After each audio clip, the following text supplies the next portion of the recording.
제헌국회 의미를 되새기는 75주년 제헌절 경축식이 국회에서 열렸습니다. 김진표 국회의장은 내년 총선에서 최소 개헌을 이루자며 대통령 4년 중임제와 국무총리 국회 복수 추천제, 국회의원 불체포 특권 폐지를 제안했습니다.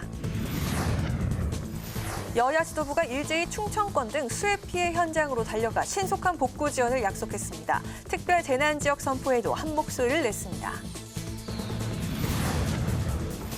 수해 피해가 더욱 확산되면서 여야 정치권이 양평 고속도로 특혜 의혹 관련 현안 질의가 예정됐던 국회 국토위원회를 미루는 등 정쟁이 우려되는 일부 국회 상임위 일정을 연기했습니다.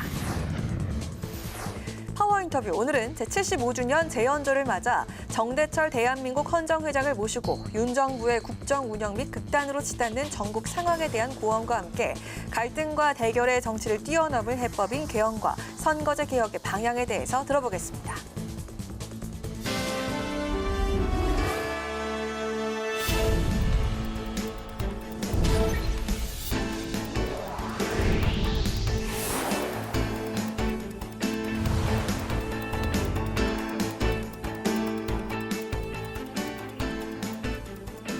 여러분 안녕하십니까? 7월 17일 월요일 국회 라이브 6 시작하겠습니다. 오늘 뉴스는 법제사법위원회 중계방송으로 조금 늦게 시작합니다. 전국에 쏟아진 폭우로 피해가 확산하는 가운데 정치권은 일제히 추가 피해 최소화와 대책 마련에 집중하고 있습니다. 여야 지도부는 어제에 이어 충청권 수해 현장을 찾아 피해 상황을 점검하고 대책 마련을 촉구하며 특별 재난지역 선포에 한 목소리를 냈습니다. 김동희 기자입니다. 국민의힘은 어제 윤재욱 원내대표가 경북과 충북을 찾은 데 이어 오늘 김기현 대표가 최고위원 회의를 취소하고 충청권 수해 현장으로 향했습니다. 침수 피해를 입은 빌라와 축사가 붕괴돼 소 100여 마리가 폐사된 농가를 찾아 상황을 점검하고 이재민들을 위로했습니다.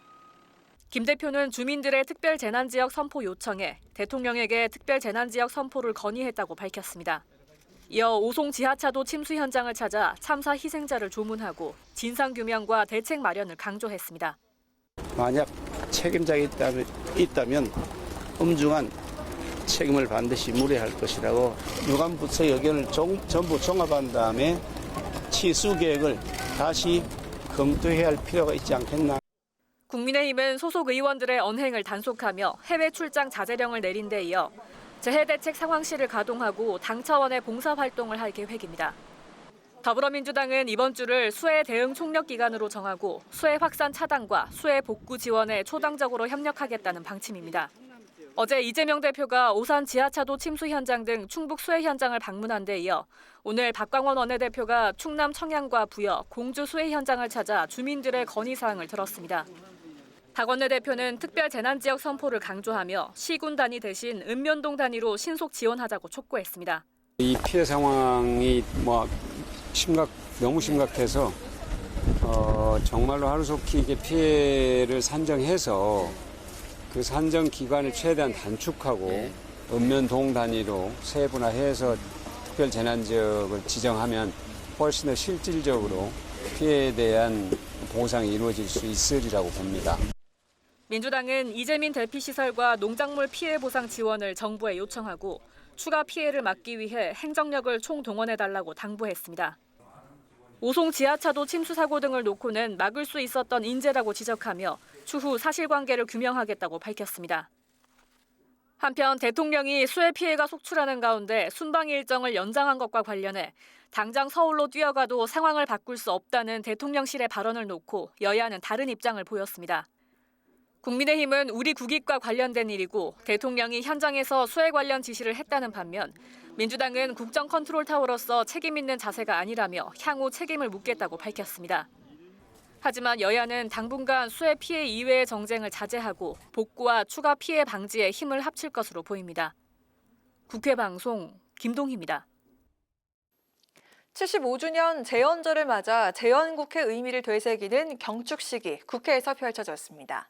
김진표 국회의장은 경축사를 통해 내년 총선에서 최소 개헌을 완수하자고 제안했는데요. 특히 국민들 사이에 폭넓은 공감대가 형성돼 있는 대통령 4년 중임제와 국무총리 국회 복수추천제, 그리고 국회의원 불체포 특권 폐지 등을 담아야 한다고 강조했습니다. 장정현 기자가 보도합니다. 75년 전 오늘 선포된 재헌헌법을 기념하는 재헌절 경축식.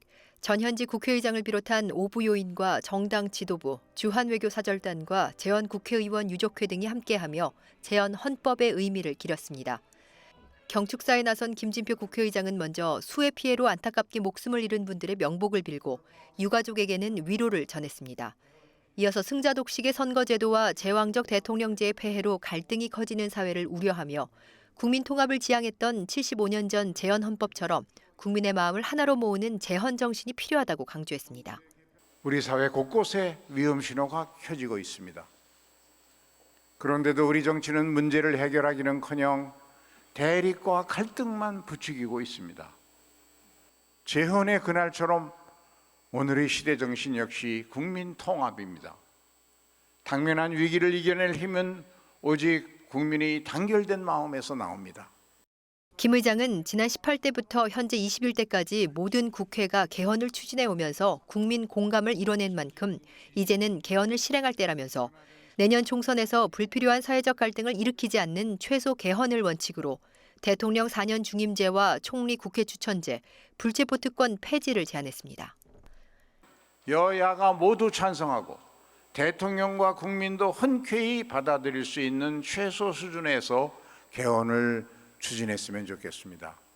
구체적으로 대통령 4년 중임제, 국무총리 국회 복수추천제, 국회의원 불체포 특권 폐지 이상 상대항에 국한해서 헌법을 개정할 것을 제안합니다. 폭넓은 공감대가 형성돼 있는 이 세 가지 안은 대통령의 정치적 책임성과 책임 총리의 역할을 다하고 국민의 정치 신뢰를 높이는 계기가 될 것이라고 설명한 김 의장은 국민이 직접 개헌을 주도하는 개헌 절차법 제정을 추진하겠다고 약속했습니다. 정대철 대한민국 헌정회장도 앞으로의 개헌은 국민을 위한 것이어야 한다며 정치 원로로서 정치권에 거듭 숙고와 토론을 당부했습니다. 새 헌법은 마침내 국민을 위한 국민의 헌법으로 자리 잡아야 합니다. 국회는 이어서 헌법, 희망을 열고 미래로라는 슬로건 아래 재헌헌법의 공포 과정을 담은 오페라 공연과 시각장애인 피아니스트인 김예지 국회의원의 피아노 연주, 마지막으로 참석자 모두가 함께하는 재헌절 노래 재창으로 경축식을 마쳤습니다. 국회방송 장정현입니다. 여야 지도부가 정쟁을 멈추고 수해 피해 현장을 직접 방문하는 등 수해 복구 대책 마련에 총력을 기울이고 있습니다.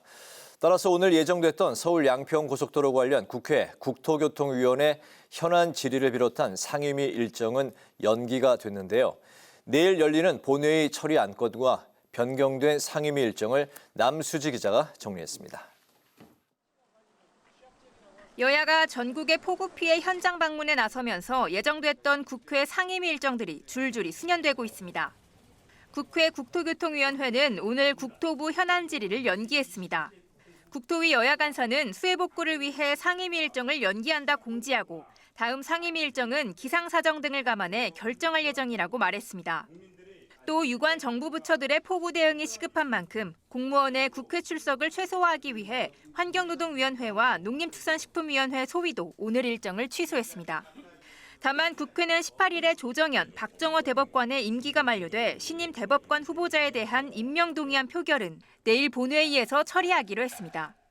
여야는 서경환 후보자에 대해선 임명 동의안 심사 경과 보고서를 채택했지만 권영준 후보자는 보고서 채택을 보류하고 내일 다시 인사청문회를 열기로 했습니다. 권영준 후보자는 서울대 교수로 재직하면서 약 63건의 법률 의견서를 작성하고 18억 원에 달하는 수입을 올려 지적받은 바 있습니다. 이에 대해 여당은 고액 법률 의견서에 국민들이 부적절하다는 의견을 제시하는 것은 알고 있지만 의견서 작성 후 대가를 받는 것이 법률적으로는 문제가 없다고 주장했습니다. 야당은 법조계 내에서도 권 후보자에 대한 논란이 제기되고 있다며 변호사법 위반 여부 등을 권 후보자가 작성한 의견서를 바탕으로 검토해야 한다고 반박했습니다. 그게 이제 법률적으로는 문제가 없다라는 저희 당의 생각에는 변함이 없지만 내일 다시 청문위원회를 개최하자고 제의를 하시니까 제출은 못하더라도 열람을 해서 우리 의원님들이 보고 정말 법적인 문제가 있는지 없는지 이 부분은 검증을 하고 난 다음에 최종 우리 위원회 의견을 내는 게 맞겠다는 생각이 듭니다. 한편 국회 법제사법위원회는 여야 간 이견이 없는 영아 살해, 유기범을 일반 살인 유기죄로 처벌하는 내용의 형법 개정안을 의결했습니다. 최근 수원 냉장고 영아 시신 사건 등 잇따른 영아 살해 유기범죄의 처벌 강화 요구를 반영한 겁니다. 법안은 영아 살해죄와 영아 유기죄를 폐지하고 영아 살해와 유기에 대해 각각 일반 살인죄와 유기죄의 처벌 규정을 받도록 하는 내용을 담고 있습니다. 개정안이 내일 예정된 본회의에서 최종 처리되면 법안은 공포일로부터 6개월 뒤 본격 시행됩니다. 국회 방송 남수지입니다. 윤석열 대통령의 우크라이나 방문을 두고 여야가 맞붙었습니다. 국민의힘은 우크라이나 재건 사업 참여는 경제적 기회이자 전쟁의 상흔 속에서 한강의 기적을 이룬 대한민국의 달라진 위상을 전 세계에 선보일 기회라고 밝혔습니다. 민주당은 폭우로 인한 긴급 상황에 순방을 중단하고 귀국해도 모자랄 판에 대통령의 우크라이나 방문이 한반도 긴장의 불씨가 되는 것은 아닌지 우려스럽다고 비판했습니다. 국민의힘이 수해 피해 상황을 고려해 오늘 예정됐던 중앙윤리위원회 일정을 취소했습니다. 윤리위는 오늘 오후 회의를 열고 김연아 전 의원의 정치자금법 위반 혐의에 대한 징계 개시 여부를 결정할 예정이었지만 오는 20일로 회의를 연기했습니다. 조강특위도 오늘 실시 예정이던 36곳 사고당협 조직위원장 후보자 면접을 미뤘습니다. 정의당이 신당 추진 사업단을 구성하고 녹색, 노동, 다당제 연합 정치를 추구하는 재창당 작업에 본격 착수했습니다. 신당 추진 사업단장을 맡은 박종현 정의당 사무총장은 오늘 기자회견을 열고 거대 양당 정치 구도를 깨고 다당제 연합 정치를 이뤄내는 신당으로 재창당의 길을 열어가겠다고 밝혔습니다. 정의당은 9월 중순쯤 구체적인 신당 추진 방안을 발표한 뒤 10월 당대회에서 계획안을 최종 확정할 예정입니다.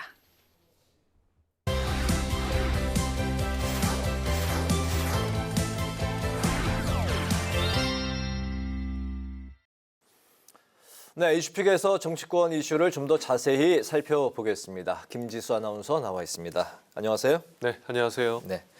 전국적으로 이제 많은 비가 쏟아지면서 피해가 이제 속출하고 있습니다. 정치권 역시 대부분의 일정을 이제 중단하고 수해 복구에 총력을 기울이고 있는 상황이죠. 네, 그렇습니다. 저희 앞에 리포트에서도 보셨지만 정치권이 예정됐던 상임위 일정을 대부분 연기를 하고 수해 현장을 방문해서 후속 대책과 또 추가 피해 방지에 총력을 기울였습니다. 먼저 국민의힘 김기현 대표 어제 저녁에 5박 7일간의 방미 일정을 마치고 귀국을 했는데요. 오늘 오전에 예정돼 있었던 최고위원회의를 취소하고 충청 지역 수해 현장을 방문했습니다. 충남 공주시와 청양군 침수 지역을 찾아서 이재민을 위로했고요. 오후에는 충북 청주 오송 지하차도 사고 현장을 방문했는데요. 이 자리에서 김기현 대표, 강이 범람할 것 같다는 긴급 안내가 있었는데도 사전에 통행 정지시키지 않은 문제를 제기하며 정밀한 조사가 필요하다고 밝혔습니다. 민주당은 어제 이재명 대표가 충북 괴산과 청주 오송 지하차도 현장을 찾은 데 이어 오늘은 박광원 원내대표가 충남 부여와 청양, 공주 수해 현장을 방문했는데요. 어제 오송 지하차도 현장에 다녀온 이재명 대표는 오늘 최고위에서 특별 재난지역 선포를 최대한 서둘러 주길 바란다며 이재민 대피시설을 살펴보니 정말 많은 지원이 시급한 상황이다. 가용 자원을 총동원해 주길 바란다고 당부했습니다. 네, 심각한 수해 피해를 입은 그 지역들은 앞으로 그 특별 재난 지역으로 선포될 가능성이 높은 상황이죠. 맞습니다. 여야 지도부가 현장을 둘러본 뒤에 지역 주민들에게 한 목소리로 이 특별 재난 지역 선포의 필요성을 언급을 한 겁니다. 네. 정부 측도 수해가 심각한 지역을 특별 재난 지역으로 선포할 가능성이 상당히 크다고 밝혔고요. 윤석열 대통령이 리투아니아와 폴란드 그리고 우크라이나 순방을 마치고 오늘 오전에 귀국한 만큼 재난지역 선포에 더욱 속도가 붙을 전망입니다. 특별 재난지역으로 선포가 되면 피해 복구 비용의 일부를 국비로 지원받을 수 있고요. 공공요금을 감면받게 됩니다. 네.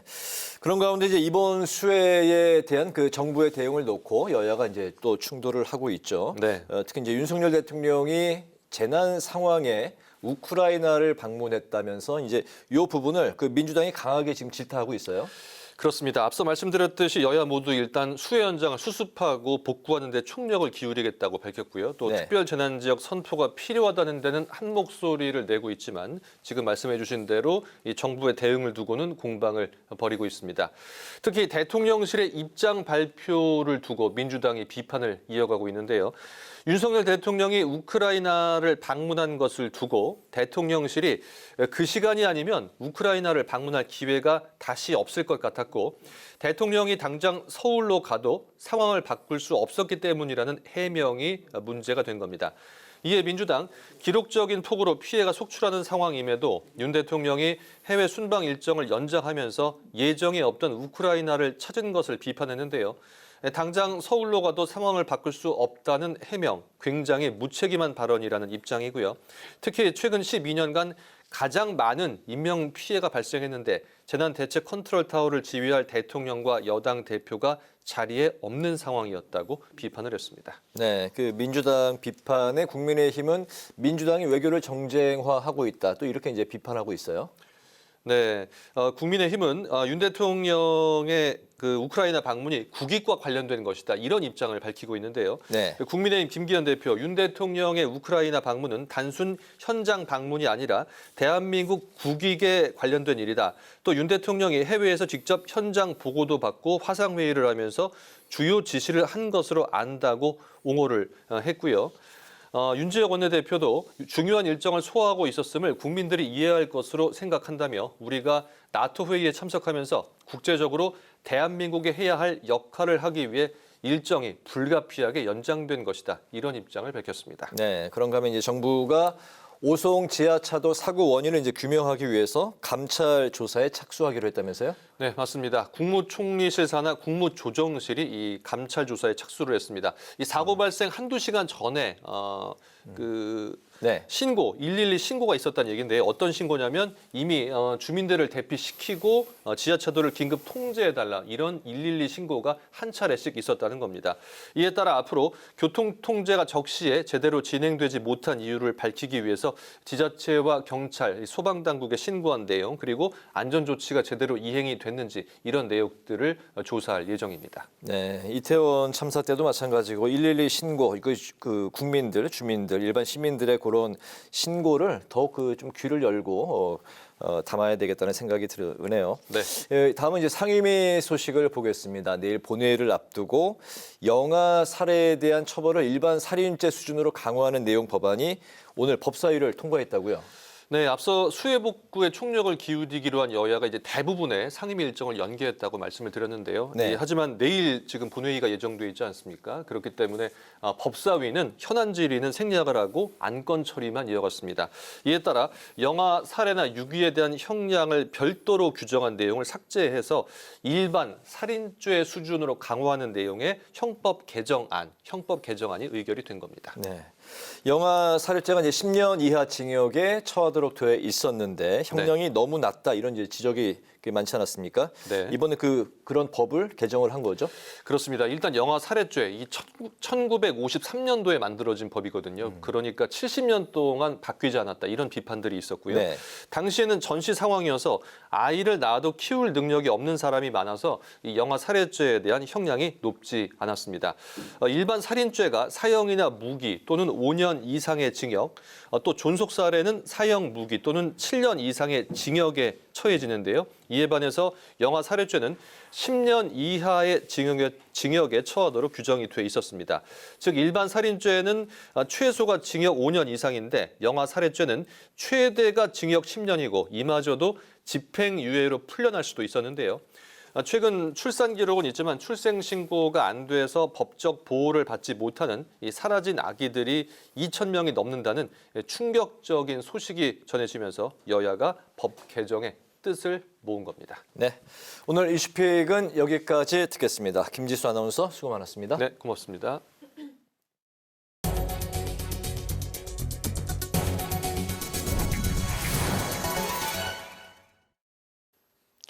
여야 정치 원로들이 극단 정치 상황을 바로잡기 위해 모인 3월회가 공식 출범했습니다.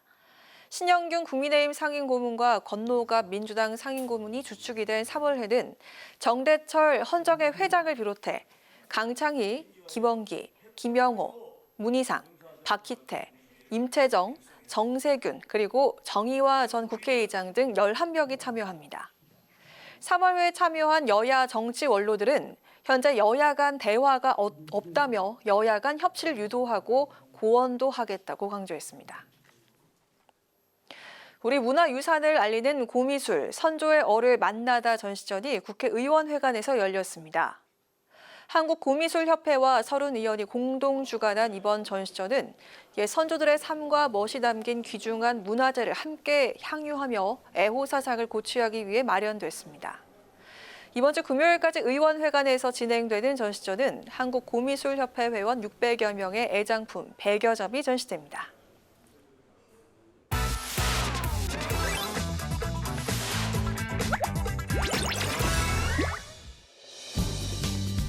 (7월 17일) 강아랑이 전해주는 정치권의 뜨거운 말말말 강아랑의 정치랑입니다. 자, 오늘 첫 번째 주제는 알면 쓸모 있는 제헌절 지식입니다.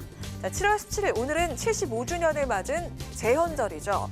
제헌절이란 한자 그대로 지일제, 법헌, 마디, 절이란 뜻으로 헌법을 제정한 날을 의미합니다. 자, 하지만 1948년 당시 헌법 공포문을 보면요. 헌법이 만들어진 날은 오늘이 아닌 7월 12일인 것을 알 수가 있습니다. 5일 늦춰서 17일에 공포하면서까지 제헌절 날짜를 지정한 이유도 살펴볼까요?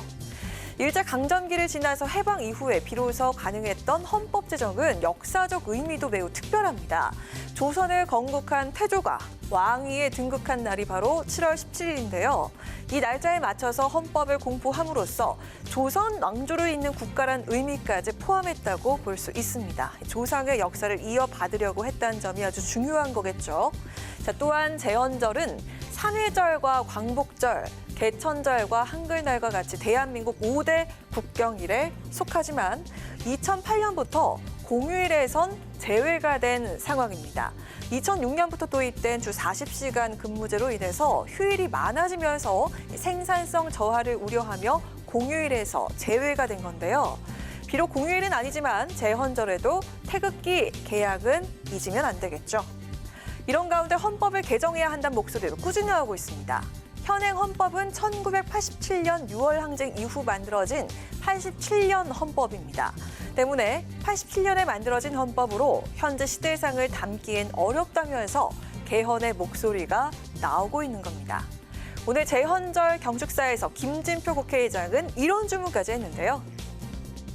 75년 전 오늘 헌법 제정의 소식을 듣고 우리 국민들은 시가행진을 벌이며 환호했습니다. 그날 선포한 제헌헌법은 시작도 끝도 국민 통합을 지향했습니다. 이처럼 공간과 준비가 충분한 만큼 이제 개헌을 실행할 때가 됐습니다. 이러한 최소 개헌을 원칙으로 삼아 다가오는 총선에서 개헌 국민투표를 함께 실시할 수 있기를 기대합니다. 제헌의 그날처럼 오늘의 시대 정신 역시 국민 통합입니다. 당면한 위기를 이겨낼 힘은 오직 국민이 단결된 마음에서 나옵니다. 네, 보신 것처럼 국민통합이라는 국회의장의 주문에도 불구하고 여야는 각기 다른 제헌절 입장을 내놨습니다. 유상범 국민의힘 수석 대변인은 거대 야당의 입법 폭주로 인해서 헌법의 핵심 가치인 의회 민주주의 정신이 사라지고 있다고 밝히는가 하면 권칠승 민주당 수석 대변인은 삼권 분립 훼손으로 윤 정부 들어서 헌법 정신의 민주주의 기본 질서가 무너지고 있다면서 목소리를 높였습니다. 75주년 제헌절을 맞아 정치권의 현 주소를 되짚어보고 반성과 발전하는 모습을 보여주길 기대해보겠습니다. 자, 이어서 두 번째 주제는 해명 논란입니다. 김건희 여사의 쇼핑 의혹 해명 논란이 커지고 있죠. 김 여사가 해외 순방 중 명품 편집숍을 방문했다는 현지 보도가 알려지면서 야권에서 해명을 요구하자 대통령실의 핵심 관계자는 매일경제를 통해 김 여사가 해당 가게를 방문한 건 맞지만 물건은 사지 않았다고 밝혔습니다. 처음부터 방문할 의도는 아니었지만 직원 안내로 인해서 들어가게 됐다는 해명을 내놨는데요. 자, 이런 대통령실의 해명에 야당은 거센 비판을 이어가고 있습니다. 김건희 여사 같은 경우는 출국할 때 에코백을 들고 갔잖아요. 눈에 보일 때는 에코백을 보여주고 그런데 뒤에서는 명품샵을 쇼핑을 하고 호객 행위를 했다고 손쳐도 그럼 경호원들이 16명이나 따라갔는데 경호원들을 뚫고 어떻게 호객 행위가 가능합니까? 만약 가능해서 들어갔다면 그것은 경호 실패라고 할 수가 있는 거죠. 16명의 수행 인력이 호객 행위를 당해서 매장을 5군데나 돌아다녔다는 말입니까? 대통령실은 명품 쇼핑 의혹에 대해 있는 그대로의 사실을 밝히기 바랍니다. 네, 김병주 의원은 김 여사의 출국 모습을 언급하면서 눈에 보일 땐 에코백을 보여주고 뒤에선 명품 쇼핑을 하냐면서 위선적으로 보일 수 있다고 꼬집었습니다. 또 박찬대 최고위원은 대통령실의 해명이 구차하다고 비판하면서 해명을 촉구했는데요. 이런 가운데 국민의힘 인사들 사이에서도 상반된 의견들이 나오고 있습니다. 김건희 여사가 뭔가 쇼핑을 위해서 이곳저곳 돌아다니고 있는 것처럼 굉장히 많은 정치 공세가 쏟아졌거든요. 근데 실제로 이 공간에서 물건을 산 건 없다는 겁니다. 물건을 사지 않았다라는 게 핵심인 것이고요. 호객이라고 하는 단어 하나를 끄집어서 정치 공세를 하고자 하는 야당의 생각과 그런 의지들은 알겠습니다만은 적어도 지금은 아니라고 봅니다. 굳이 호객행위 핑계를 댈 것이 아니라 적절하지 않았던 것 같다라고 국민들께 그냥 양해를 구하면 되는 것인데. 네, 김병민 최고위원은 핵심은 김 여사가 물건 구매를 하지 않았다는 점이라면서 호객이라는 정치 공세를 멈춰야 한다고 이 목소리를 높였습니다. 반면에 천하람 순창갑 당협위원장은 국내 피해가 심각한 상황이었다면서 국민들에게 양해를 먼저 구했어야 한다고 지적했습니다. 이런 가운데 대통령 공약으로 폐지된 제2부속실을 부활해야 한다는 의견도 나오는 상황인데요. 포장하고 포장하려고 하다 보니까 계속해서 구설수가 또 다른 구설수를 낳고 하는 것 같습니다. 그래서 저는 하루빨리 좀 제2부속실을 좀 만들었으면 좋겠어요. 그래서 좀 더 이렇게 체계적인 측면에서 관리가 되어야 된다고 생각되기 때문에. 대통령의 해외 순방 일정마다 크고 작은 논란이 나오고 있습니다. 때문에 외교 성과까지도 묻히는 게 아니냐는 우려도 나오고 있는데요. 해외 순방 논란이 더 이상 반복되면 안 되겠습니다. 지금까지 강아랑의 정치당이었습니다.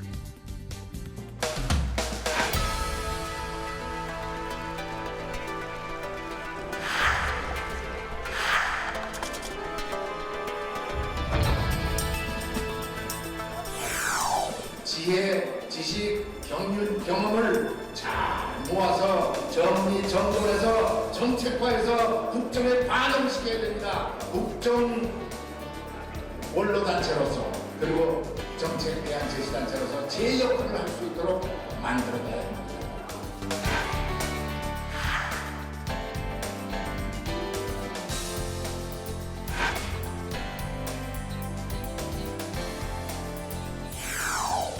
서로 다르다는 것을 인정해야 하는 것으로 시작을 해야 됩니다. 근데 서로 틀렸다면 그냥 한 발짝 아니면 반 발짝으로 반발짝이라도 물러나서 대화하고 협상을 할 수 있는 그런 분위기를 만들어 가야 된다.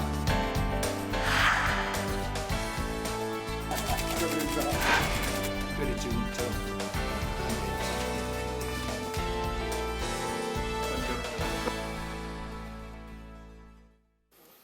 네, 오늘 파워 인터뷰는 제75주년 재연절을 맞아 특별한 시간을 마련했습니다. 여야 대치가 날로 격화하는 상황에서 대결과 갈등의 악순환을 끊고 대화와 협치의 정치를 복원할 수 있는 길은 과연 무엇일까요? 현 정국에 대한 쓴소리와 함께 원로의 지혜를 들려주실 정대철 대한민국 헌정 회장님을 오늘 이 자리에 모셨습니다. 안녕하십니까, 회장님. 안녕하세요. 반갑습니다. 네, 귀한 시간 내주셔서 감사의 말씀 먼저 드리고요. 회장님께서는 30대에 국회에 입성을 하셨고 5선에 국회의원을 이제 역임을 하셨고 그리고 이제 올 3월부터 이제 대한민국 헌정 회장을 이제 시작을 하셨는데 굉장히 건강하신 것 같습니다. 네. 진짜 건강하시죠? 괜찮습니다. 특별히 아픈 데는 없어요. 저희 국회 방송이 있는 바로 이 건물 의정관 바로 옆이 이제 헌정회관인데 그렇습니다. 그 헌정회로는 그러면 3월부터 매일 출근하시는 건가요? 그 스케줄이 매일 출근하고 어떻습니까? 있고 바쁩니다. 특별히 강연, 강의, 간증, 그다음에 뭐 매스컴, 신문 방송 등의 출연들 뭐 요청이 지금은 많아서 특별히 정치 상황이 지금 꾀해서 선배들의 정치 지식과 지혜를 좀 빌리려는 분들이 꽤 많아져서 좀 바쁘게 지내고 있습니다. 근데 그렇게 바쁘신 가운데 그러면 건강 관리는 좀 어떻게 하고 계실까요? 특별히 건강 관리 없습니다. 그저 좀 걷는 거, 잘 먹는 거, 무엇보다도 좀 낙천적으로 생각하고 그게 제 그 건강 관리의 첫째 도움 주는 것이 아닌 건가 그런 생각을 합니다. 긍정적인 사고. 네, 알겠습니다. 네. 정말 얘기 들어보니까 말씀 들어보니까 꽉 찬 스케줄로 이렇게 하루 보내신 것 같은데 오늘 저희와 함께해 주셔서 다시 한번 감사하다는 말씀 드리고 싶고요. 감사합니다. 정말 이 헌정회에서 여러 그 정치 상황들 지켜보면서 정말 많은 생각들이 좀 드실 것 같습니다. 윤석열 정부가 2년 차에 접어들었습니다. 그 외교와 국내 정치의 변화가 또 큰 만큼 반발도 있는 게 또 사실입니다. 지지율은 그 답보 상태고요.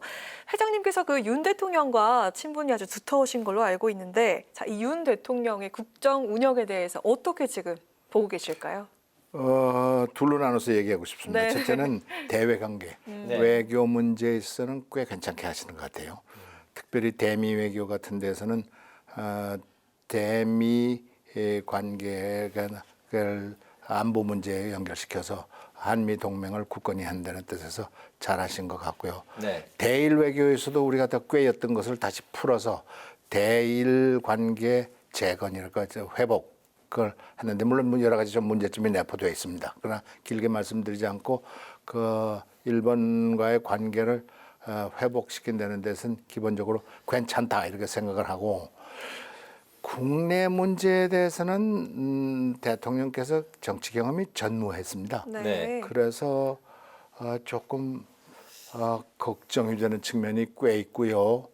그래서 전체적으로 급제점이냐 낙제점이냐 지금 그 사이를 헤매고 있다는 그렇게 보고 있습니다. 뭐 예를 들어서 지금 1년이 넘으셨는데 야당 대표 한 번도 제대로 만나지 않은 것은 문제가 있지 않은 건가, 어떻든 간에. 그렇군요. 그래서 그런 점이 있습니다. 네.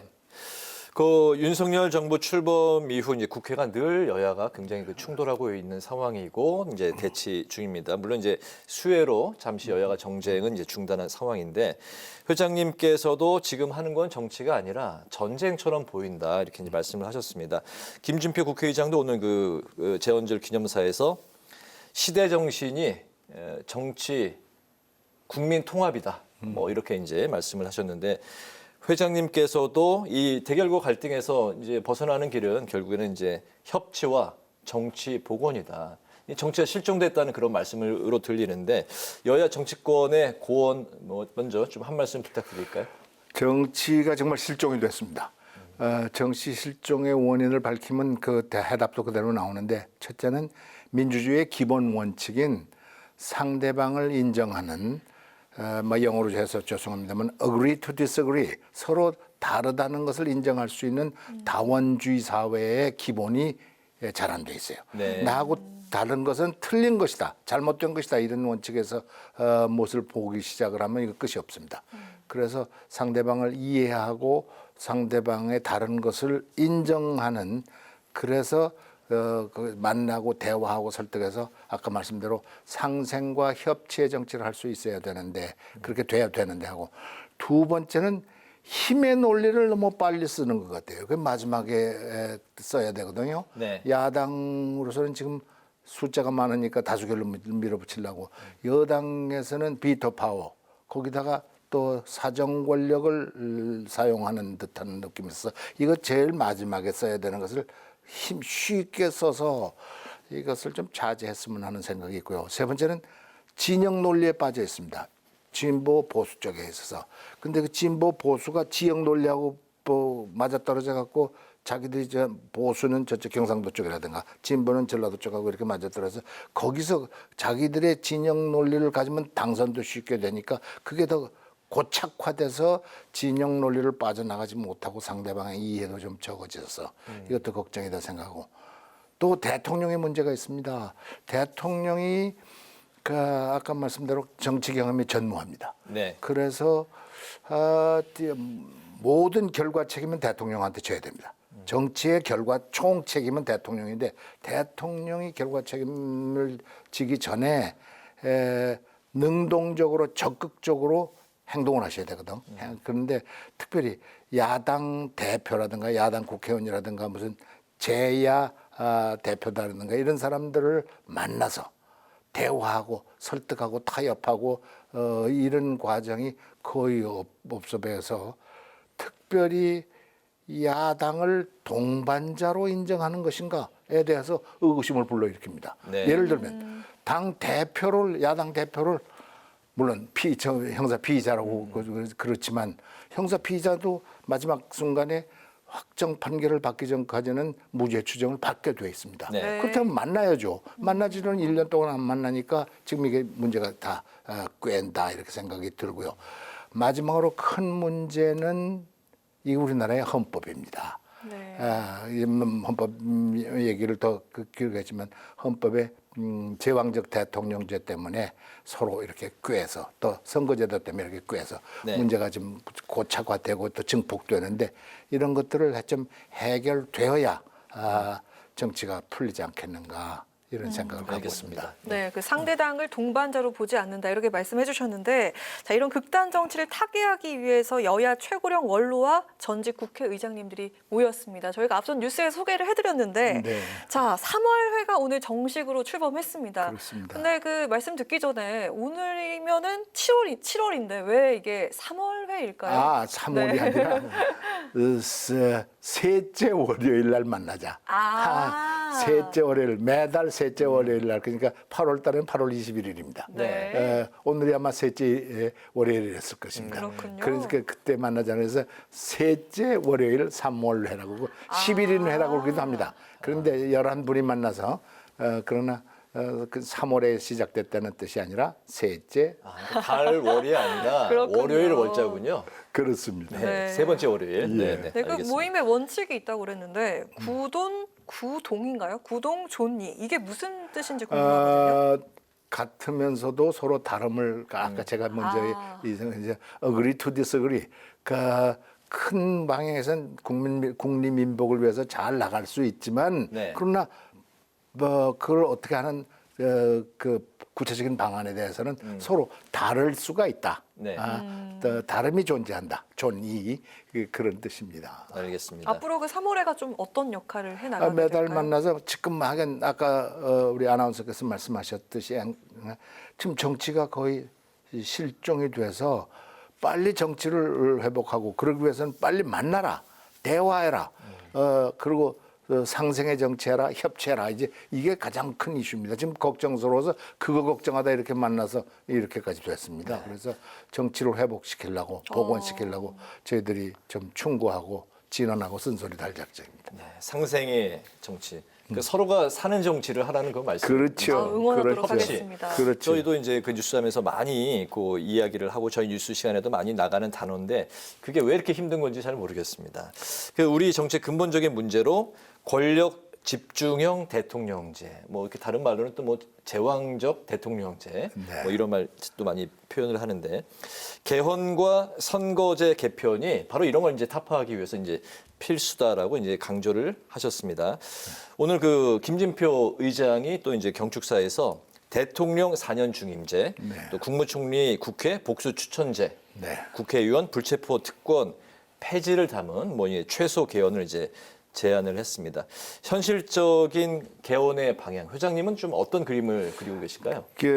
저는 이제 아까 국회의장께서도 저하고 같이 앉아서 그런 말씀을 좀 했습니다만은 이게 대통령 권한이 집중된 건 사실입니다. 그래서 제왕적 대통령제, 심하게는 이렇게 얘기합니다. 대한민국에서는 남자를 여자를 남자로 바꾸는 거 빼놓고는 대통령이 모든 것을 다 할 수 있다. 이렇게 우스갯소리 비슷하게 하는데 이게 상당히 뼈가 있는 소리거든요. 대통령의 모든 걸 다 할 수 있는 권력 집중이 됐기 때문에 대통령의 권한을 무슨 국회라든가 다른 기관으로부터 분산시켜야 참다운 민주주의가 될 수 있다라는데 서로 공감을 하고 지금 우리가 36년 동안은 개헌을 안 했습니다. 그전 또 한 해방 이후 그 전까지는 9번이나 개헌을 했습니다만은 그동안 우리가 가지고 있었는데 하다 보니까 저 여러 가지 어려움이 있어서 이제 개헌할 때가 됐다. 그런데 크게는 두 가지 방향일 것입니다. 첫째는 내각 책임제고 두 번째는 이름하여 이원 집정부제일 것 같습니다. 그런데 내각 책임제는 난 개인적으로 제가 선호합니다만은 국민적 공감대가 아직 거기까지 쓰질 않았어요. 대통령 책임제를 버릴 수 없다 그래서 이원 집정부제 아까 말씀드린 무슨 4년 중임제 부통령 놓고 대통령의 권한을 총리한테 많이 주고 총리도 국회에서 뽑게 해서 두 사람을 추천하게끔 해서 그것도 민주적으로 국무총리를 뽑고 대통령은 외치에 주로 가고 내치는 국무총리와 장관들이 내각에서 하도록 하자는 것이 기본 아닌데 하여간 이런 것도 여야 간의 타협을 봐서 국민적 공감대를 만들어가서 개헌을 해야 된다는 것이 저의 기본 생각입니다. 요즘에 그 국회의원 불체포 특권에 대해서 이게 뭐 폐지를 해야 되느냐 아니면 헌법에 아직까지 명시되어 있으니까 계속 가져가야 되느냐 여러 가지 이야기가 있는데 이 안에 대해서는 뭐 회장님은 좀 어떤 생각을 이게 왜 불체포 특권이 나오게 됐나 하면 야당을 곤혹스럽게 만들기 위해서 권력 가진 여당이 체포를 쉽게 무슨 예를 들면 아까 이게 마음에 안 들면 권력을 동원해서 체포하고 야당을 탄압하는 전횡을 방지하기 위한 그렇죠. 수단으로 쓰는 것을 막는다는 좋은 뜻에서 헌법에 넣었습니다. 헌법 조항이기 때문에 이걸 마음대로 고칠 수는 없습니다. 지금 헌법을 고쳐야 결과적으로 고쳐지거든요. 그런데 의지 표명으로 요새는 민주당에서 또 국민의힘 쪽에서 서로들 자기 표명하고 있는데 국회의원들이 국민들한테 인기가 없어서 이 소리가 지금 많은데 크게 이게 결정적인 이슈 같지는 않습니다. 제가 보기에는 이것보다는 국민들을 위해서 어떻게 국민 편익을 위해서 더 잘하느냐가 문제지 국회의원이 잡혀가고 안 잡혀가고 그것도 물론 국회의원의 신상 문제도 그렇지만 어떤 의미에서는 야당을 보호하기 위해서 필요한 제도라고 옛날에 생각됐었어요. 그렇군요. 알겠습니다. 그렇다면 지금 21대 국회가 개헌을 할 수 있는 골든 타임이라고 생각하시는데 동의하십니까? 아주 그렇게 생각합니다. 그렇다면 김진표 국회의장의 제안대로 내년 총선에서 국민투표에 붙이려면 그리고 개헌을 추진해서 결실을 맺으려면 지금 국회가 지금 어떻게 움직이면 좋을까요? 제일 좋은 것은 여야 다 깨나서 여가 됐건 야당이 됐건 거기서 먼저 주도를 해서 해야 되는데 그게 지금 잘 되고 있지 않은 경우에는 아까 국회의장이 스스로 좀 주도해서 하시겠다는 뜻도 들어가 있고 또 나아가서 대통령도 할 수 있습니다.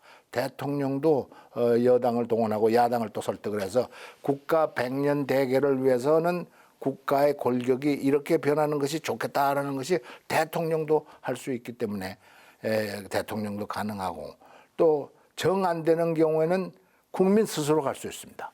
국민운동 같은 걸 벌려서 국민들이 공감대를 만들어서 이런 방향으로 정치인들이 해라 하고 국민운동이 벌어지면 꼼짝 못하고 할 수도 있겠습니다만은 조금 드문 경우 케이스가 되겠죠. 알겠습니다. 정치 개혁이 필요하다고 생각하시죠? 물론이죠. 네, 최근에 바로 이런 움직임이 제3지대 소수의 이제 그런 정치인들을 대상으로 또 이제 펼쳐지기도 하고 있는데 정치 개혁을 위해서 선거제 개편, 내년 총선을 위해서 선거제 개편이 필수다. 이게 이제 사실 올 초부터 최대의 정치권의 이제 화두였습니다. 국회에서는 전원위원회 공론화 조사도 이제 거쳤는데. 그 중대선거구제, 권역별 비례대표제, 또 의원 정수 감축까지 물론 여야 간에 이제 서로 의견이 좀 다르기도 합니다만 여러 가지 다양한 안들이 나와 있는데 회장님께서 생각하시는 선거제 개편 논의에서 반드시 이건 들어가야 된다라는 게 있으면 좀 어떤 게 있을까요? 먼저 왜 바꿔야 되느냐 선거제를 바꿔야 되면 첫째는 소선거구제에 의한 승자 독식 구도. 극한적인 예를 들자면요. 한 당의 후보는 51%로 전원의 51%다. 이건 전원이 49%면 거의 절반을 받았는데도 빵이에요. 여기는 전원이 될 수가 있단 말씀입니다. 이게 승자 독식 구도의 단점이죠. 그래서 비례성과 대표성이 여기서부터 흩어지기 시작한다고요. 제대로 안 되니까 국민을 대표하고 국민의 지지하는 쪽에 그 비례에 맞게끔 돼야 되는 것인데 이게 제대로 안 돼서 이것을 회복해야 되고요. 또 이런 거 소선거구제하고 이렇게 되다 보면 소수 정당이 국회에 들어가기가 어려워서 다원제도가 제대로 보장이 안 되고 아까 말씀대로 사표의 가능성이 있습니다. 그래서 저 개인적으로는 네. 중앙선거관리위원회가 제안한 안이 있습니다. 어떤 건가요? 중앙선거관리위원회는 이렇게 했습니다. 대선거구제는 특별시, 그다음에 수도권, 그다음에 광역시 이렇게 해서 7개 구역에는 대선거구제를 하자. 이렇게 하고 네. 그다음에 특례시, 중소도시, 그다음에는 농어촌 도시, 요거는 소선거구제로 하자. 이렇게 해서 지역구를 이렇게 하고, 그다음에 비례대표제는 지방에 가중치를 두는 권역별 연동형 비례대표제 같은 것을 중앙선거관리에서 제안했는데 상당히 좀 복잡한 듯하지만 합리적이고 여러 가지 원칙이 국민의 뜻에 맞게끔 돼 있는 제도 같아서 중앙선거관리위원회 제안한 안을 우리가 받았으면 하는 생각을 갖고 있습니다. 중앙선거관리위원회에서 제안한 그 안이 꼭 들어갔으면 좋겠다. 그 안으로 받았으면 좋겠다. 그 안으로 받았으면 좋겠다 이런 뜻이죠. 개편안의 핵심 축이 됐으면 좋겠다는. 예, 그러니까 아까 말씀드린 핵심 축을 말씀드렸습니다. 네. 다음 질문은 저희 방송에 출연하시는 의원님들께도 종종 드리는 질문인데 헌정 회장님의 답변이 곧 답이 될 것 같다는 생각이 듭니다. 답이요. 네, 현재 그 여야 4인 협의체가 선거제 개편을 위한 협상을 진행을 하고 있거든요. 근데 합의 도출이 쉽지 않아 보입니다. 이러다가 내년 총선을 앞두고 좀 급하게 졸속으로 끝내버리는 거 아닌가 하는 그런 의구심도 들고 있는데 총선의 유불리와 그리고 현역 의원들의 그 기득권을 떠나서 우리 정치 내일을 위해서 어떤 정치권의 결단이 필요하다 이런 게 있을까요? 이게 왜 어려워지냐면 정당의 당리당략이 있습니다. 자기들이 이래야 총선에서 대통령 선거에서 정권을 잡을 수 있다는 계산이 딱 섰고요. 이건 정파에도 마찬가지입니다. 이렇게 돼야 총선이나 대선이 이렇게 돼야 자기들이 정파가 이롭고 또 정권 교체하고 스스로 당권까지도 잡을 수 있다는 이런 계산이 다 나와 있거든요. 네. 또 국회의원 개인은 어떤 선거제도가 돼야 내가 쉽게 당선되는가 이게 다 밑바닥에 깔려 있어요. 그걸 완전히 무시한다면 이것도 또 말은 안 돼요. 그러나 정치인들이 불가능해지는 경우에는 정치인들이 이렇게 잘 안 되는 경우에 지금도 하고 있습니다만은 결국 국민의 힘, 국민의 공감대를 만들어서 아까도 제가 국회의원 선거 아니라 대통령 선거에서 그렇게 할 수 있듯이 공감대를 만들어서 뭔가를 이렇게 한쪽으로 몰아가서 그 국회의원들이 결국 그 그들을 대변해서 하더라도 일방적으로 하지 않고 완패 쪽에 가지 않고 그걸 소위 말해서 최소주의 원칙 우리 거는 가능한 줄이려고 노력하는 그런 주의에서 서로 해야 되고 그것이 설득이 돼야 됩니다. 이거 결국은 선거 전에 해야 되는데 자기들 것만 계속 주장하다 보면 결국 아무것도 안 되니까 내 거는 최소화하자. 이걸 최소주의라고 그러는데 그런 원칙에서 서로 양보하고 타협을 봐야 이루어지고 선거법 제가 정치한 선거 국회의원으로 20년 했는데 넘었는데 결국 마지막에 돼요. 마지막에 되면 급해지면 되긴 되는데 그 전에 조금 더 합리적으로 되기를 희망할 뿐입니다. 그 총선 한 달 전에 개편안 같은 게 이제 확정되고 매번 됐어요. 매번 되긴 됐는데 그러니까 다 믿긴 믿어요. 되긴 되는데 급하게 하니까 좀 더 합리적으로 될 수 있었던 것이 잘 안 되는 경우가 많았다는 것이 스스로 평하고 있죠. 알겠습니다. 마지막 질문이 되겠습니다. 이제 헌정 회장님이 되시고 나서 헌정의 위상이 굉장히 높아졌다라는 이제 주변에 평가가 있습니다. 한 4개월 만에 이제 그런 평가가 나오고 있네요. 국가 원로 기관으로서 이제 헌정회가 우리 이제 정치 발전을 위해서 또 이제 회장님으로서는 회장으로서 어떤 구상과 계획을 갖고 계신지 임기가 이제 2년으로 알고 있는데 그 임기 동안 한국 정치 발전을 위해서 나는 꼭 이걸 이뤄내고 싶다, 의지를 갖고 있다라는 게 있으면은 마지막으로 듣겠습니다. 지금까지 헌정회가 헌정회원의 그저 복지를 위한 기관으로만 남아 있었던 것으로 보여져서 제가 나오면서 이건 헌정의 위기다. 그래도 국회의원까지 다 지난 사람들이 나라 일에 대해서 중대 이슈에 대해서 의견도 얘기할 수 있고 지금처럼 정말 정치가 없어진 경우에는 정치를 복원하라는 그런 뜻도 전해서 참다운 원로 단체로서의 역할. 조금 더 나가면 정책 대안 제시기관. 네. 정책도 갖다 할 수 있는 기관으로 만들어져야 된다.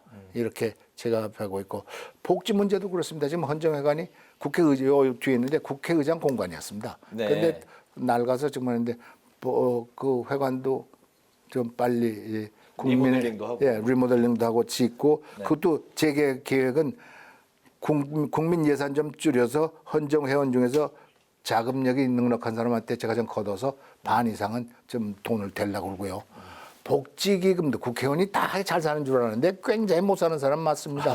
네. 그래서 그분들을 위해서 복지기금도 한 100억 걷어야 되겠다고 제가 그걸 했고 헌정회원들의 장례지 그러니까 장지도 마땅치가 않아서 국립묘지를 지금 파주에 새로 만들고 있는데 거기에 헌정회 묘역을 좀 만들어서 그걸 이제 물론 타협을 봐야지겠죠. 그렇게 해야 되고 그다음에 금 헌정회원들 돌아가는 무슨 장례비 같은 것도 조금 다 올리고 있고 헌정 공제회를 만들기로 약속했습니다. 군인 공제회식으로 교원 공제회식으로 네. 스스로 또 문제를 해결해서 국민 예산을 국민 돈을 좀 덜 쓰고 헌정회를 유지할 수 있도록 하고 또 지금 헌정회원들 그러니까 전직 국회의원들은 연금이 없어요.